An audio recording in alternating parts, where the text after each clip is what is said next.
Let's kick it off with a super chat because that's how we roll. Going hard, going home. Jamie, trade idea. Kristaps Porzingis for Al Horford straight up, seeing that it's only a $14 million cap hit in 2022, I think is what he meant there. Yeah, so if you're just joining us, we did talk about Kristaps Porzingis earlier on in the show. He's under contract for the next 3 years, somewhere in the neighborhood of $30+ million. It changes as the years go on. And according to the new odds for Kristaps Porzingis' next team, guess who's on there? It's the Oklahoma City Thunder. Why is that? Not necessarily because they need Kristaps Porzingis, the player, but they can get him back in a trade and absorb his salary. So OKC, no doubt a team to look out for in terms of Kristaps Porzingis trade partners with the Dallas Mavericks. Let's get to this question from Ravon. $15 super chat. You're the man. Thank you so much. How about the Mavericks send Porzinger to the Cavs for Kevin Love? I actually don't hate this move. Now, I understand Kevin Love is in his early 30s, and throughout his career, especially of late, he's had to deal with a plethora of injury issues. So too is Kristaps Porzingis. This deal, though, in terms of financials, contracts, base salaries, and cap hits, can work. I just talked about Kristaps Porzingis making more than $30 million over the next 3 seasons. That's somewhere in the neighborhood of what Kevin Love is making as well. And I think he could be somewhat of a better on-court fit, as well as a cultural fit alongside Luka Doncic, and also has some playoff and championship status and experience. So I don't hate Kevin Love for Kristaps Porzingis, and honestly, I'm not a big KP fan. If we can see him miserable in Cleveland, that's fine by me. Get him out of here and get Luka Doncic some help because he really does need it. This question coming in from Tyler Reeves. I know he tunes into us a lot, so thank you very much. Should the Mavericks re-sign Hardaway or look at other options? I would bring back Tim Hardaway Jr.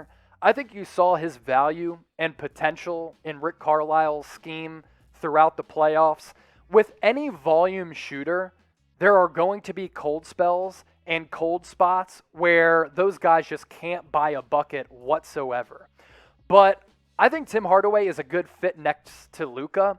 You want guys who can put the biscuit in the basket, who can make it rain from deep. And as I mentioned, there are going to be hot and cold nights. I would sign Tim Hardaway Jr. He's going to be due a lot of money. I think he's worth it. And you get Luka with Hardaway and another player if you trade away Kristaps Porzingis, if you can free yourselves of that salary. And I kind of like that core for the Dallas Mavericks. This NBA mailbag continues. Dirk Nowitzki Stan. Is it time for Kristaps Porzingis and Luka to break up? I think so.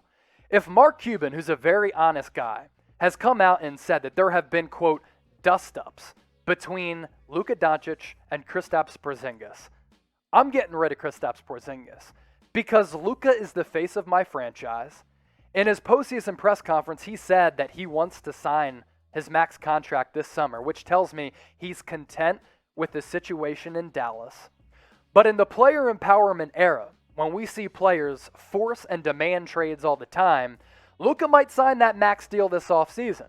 But if he isn't happy with the roster construction moving ahead within this franchise, he could demand a trade. So I'm trying to make Luka happy right now.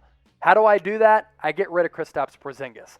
Don't think he's a good culture fit. I think he's a stiff. Also don't think he's that great of a player. And he is just so expensive. So, hey, Dirk Nowitzki Stan, I'm with you in trying to trade Kristaps Porzingis this offseason because I want to make Luka happy off the court, in the locker room, and in Dallas because I want this guy with my franchise for the next 10 to 15 years.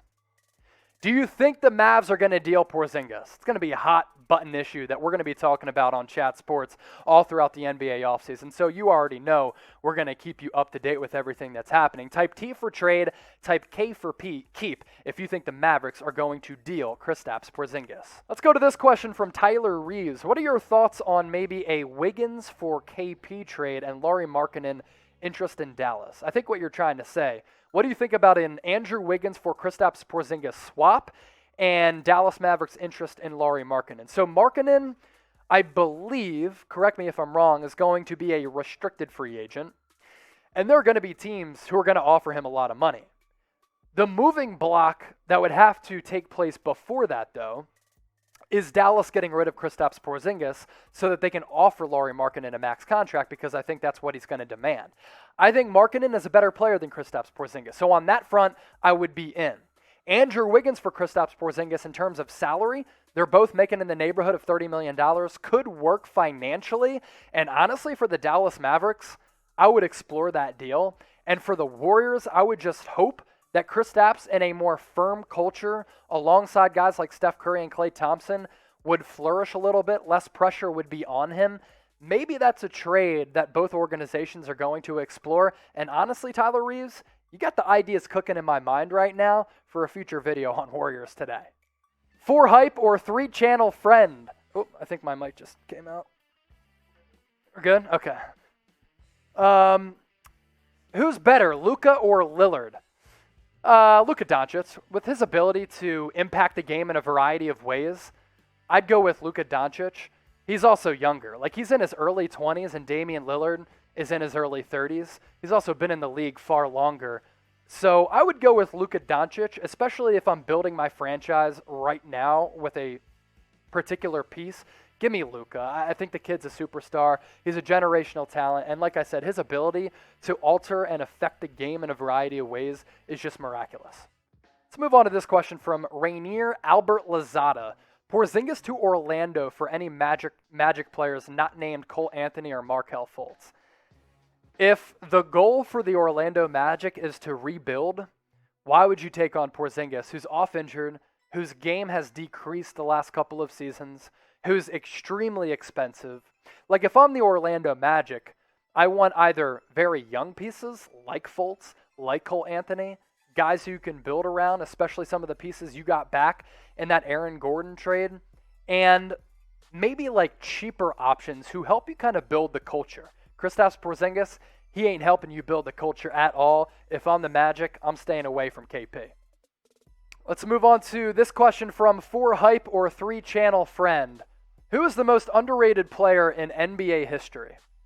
Most underrated player in NBA history.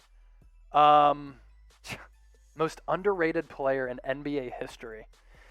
Let's go recent NBA history. I think, like, I personally believe that Kyle Lowry recently has become criminally underrated. I also think prior to, like, I don't know, maybe 2 seasons ago, like, Damian Lillard outside of the Pacific Northwest was criminally underrated as well. Kawhi Leonard is what producer Perry is saying. He's not given the respect that he deserves in terms of being like a generational player and a cold-blooded killer. I think he's the closest thing since Kobe that we've had to Michael Jordan in terms of a guy who can just take over games late and hit a variety of shots with varying levels of difficulty. So those are some of the players that I'd say in recent modern-day NBA history are definitely underrated.